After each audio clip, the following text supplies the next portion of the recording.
Alright guys, welcome to part 2 of reacting to 3 true scary horror stories. We are on 1036. If you didn't watch the first part, it's gonna be in my channel, so just go check it out. I wondered if I was out of range from where he was.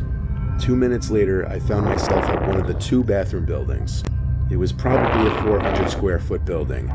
There were no doors to the building though. It was unusual. It just had 2 big openings, one for the men's room, one for the women's room. That's sketchy, y'all. I'm never going exploring in the night. Especially by my own. Nah. I remember the signs being faded and worn out looking. Then I saw these red tracks on the dirty old concrete bathroom floor. Now I'm not going to sit here and say they looked like bloody footprints, but I couldn't explain what these red marks could be then, and I still can't say for certain now. Regardless, it was pitch black inside that bathroom around that corner, and that was the first building I was scared to enter. I tried walkie-talkieing to Jackson again, hoping he was in range this time. I pressed the button on the walkie and said, "Yo, where are you?" When I let go, I heard the beep sound that the receiving walkie makes after getting a message from inside the bathroom. It gave me a near heart attack. Then I thought Jackson must already be in there, hence the red-looking footsteps. I called his name, and it echoed into the bathroom. I was actually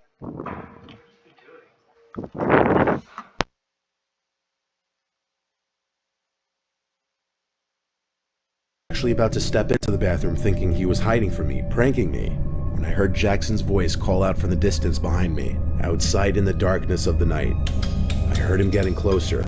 Couldn't see him in the dark, but he obviously saw my light, so I yelled back, "I found your walkie-talkie."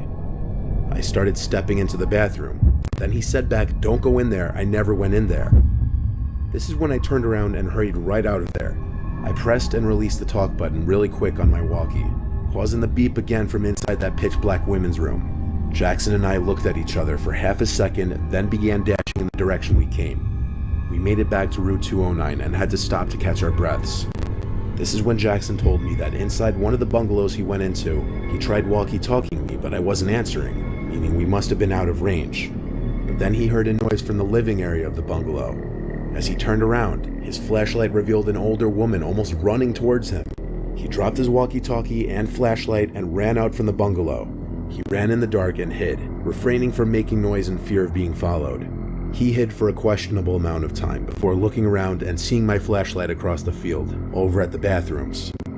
The most likely explanation to me was that some cracked-out drug addict was hiding or living in that abandoned bungalow and for whatever reason lunged at Jackson and picked up his walkie-talkie. What she was doing in that bathroom, who knows? Maybe drugs, maybe the bathroom in the bungalow didn't work. But what I don't know is why was there a trail of what looked like blood in there? Those are my theories, but I can't explain all of it away. And that's the scariest part.